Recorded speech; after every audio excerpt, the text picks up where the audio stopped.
एल्विश ध्रुव राठी पर कैसे न कैसे करके आर्टिकल वार्टिकल दिखा के मैनिपुलेट करने के एलिगेशंस लगाता है अपने वीडियो में। अब मैं चाहूँ, अगर मुझे मान लो कैमरामैन है, मुझे इसको गलत साबित करना है, मैं भाई कर दूंगा कैसे न कैसे करके आर्टिकल पार्टिकल दिखा के। लेकिन हमने इस वीडियो के फर्स्ट पार्ट में देखा कि एल्विश जो प्रोसेस बता रहा था मैनिपुलेशन की, वही प्रोसेस वो खुद भी यूज कर रहा है। इस वीडियो को हम वहीं से कंटिन्यू करेंगे जहां हमने पिछला वीडियो छोड़ा था, और इस पार्ट में उसकी और भी मैनिपुलेशन टेक्निक्स और मिस्टेक्स की बात करेंगे। एल्विश भाई का थर्ड पॉइंट शुरू होता है 18 मिनट से, जिसमें वो बताता है कि ध्रुव राठी कैसे एंटी नेशनल है। ध्रुव राठी ने DW न्यूज के साथ काम किया है, जो एक एंटी नेशनल पोर्टल है जो दिखाता है कि हिंदुस्तान में मुस्लिम्स को दबाया जाता है। फिर एक नाम आता है इरफान महराज का। इरफान महराज एक कश्मीर का जर्नलिस्ट है जो DW, TRT वर्ल्ड और द वायर के लिए काम करता है। एक्चुअली इरफान फ्रीलांस बेसिस पे इन न्यूज पोर्टल्स के लिए आर्टिकल्स लिखता है, और आगे एल्विश TRT वर्ल्ड के बारे में बताता है। अभी इस वीडियो का फनीएस्ट पार्ट है, जो लोग कहते हैं ना एजुकेशन इंपॉर्टेंट है, वो इस पार्ट में दिखेगा तुम्हें। Have a look. तो यकीन नहीं मानोगे, TRT ये किसने स्टार्ट किया? इंडिया के खिलाफ प्रोपेगेंडा फैलाने के लिए टर्किश इंटेलिजेंस एजेंसी और पाकिस्तान इंटेलिजेंस एजेंसी ISI ने साथ मिलकर TRT स्टार्ट किया है। यहाँ एल्विश बताता है कि TRT वर्ल्ड को टर्किश इंटेलिजेंस एजेंसी और पाकिस्तान की ISI ने मिलकर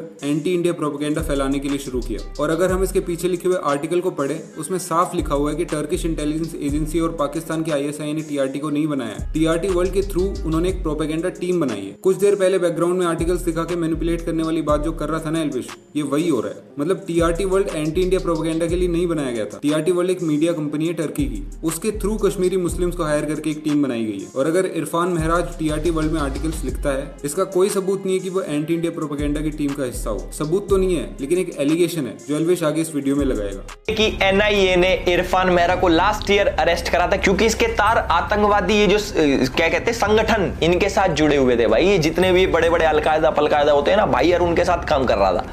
अब देखो NIA ने पकड़ लिया, बुरा हुआ, ध्रुव भाई के दोस्त पकड़े जा रहे हैं NIA में। तो इरफान महराज को NIA ने 2023 में अरेस्ट कर लिया। वो अभी भी रोहिणी सेंट्रल प्रिजन में बंद है, लेकिन अभी तक गिल्टी प्रूव नहीं हुआ है। उसके अगेंस्ट UAPA लॉ लगा हुआ है, और Amnesty International, Human Rights Watch और International Federation of Human Rights जैसी ऑर्गेनाइजेशंस ने डिमांड किया हुआ है कि इरफान महराज को जल्दी से जल्दी फ्री किया जाए, along with many other reporters जिन पर फ्रीडम ऑफ स्पीच के अगेंस्ट जाकर फॉल्सली UAPA लगाया हुआ है। इवन UN की ह्यूमन राइट एक्सपर्ट्स भी इरफान के अरेस्ट को गलत बता रहे हैं। फॉरेन फंडिंग के और भी आरोप लगे हुए हैं उस पर, लेकिन अभी तक कोई पब्लिकली अवेलेबल एविडेंस नहीं है कि जिससे वो गलत प्रूव हो सके। अब मुद्दा ये है कि इरफान महराज सिर्फ एक ऐसा इंसान नहीं है पूरे देश में जिसको किसी आरोप में अरेस्ट कर लिया गया हो। एक और भी इंसान है जिसे 2 मेजर क्राइम्स के लिए मल्टीपल टाइम्स अरेस्ट किया गया, और वो इंसान है खुद एल्विश यादव। एल्विश ने इरफान के अरेस्ट को काफी खुश होकर एक्सप्रेस किया, लेकिन उसके केस में भी तो सेम ही है। उसका भी क्राइम अभी प्रूव नहीं हुआ है, लेकिन उसको कई बार अरेस्ट कर लिया गया है। तो क्या हम ये मान ले कि इरफान जितना गुनहगार है उतना एल्विश भी है? यहाँ पर मैंने भी वोट अबाउटरी कर दी, लेकिन it was just to let him taste his own medicine.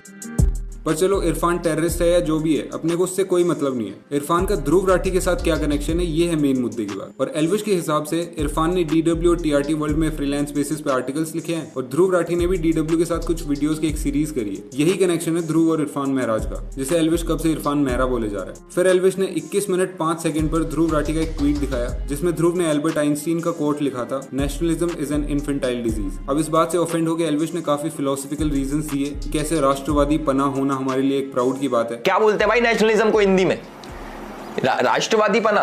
जो राष्ट्रवादी पना है हमारे अंदर, वो इट्स अ वेस्ट। ऐसा कुछ नहीं होता भाई।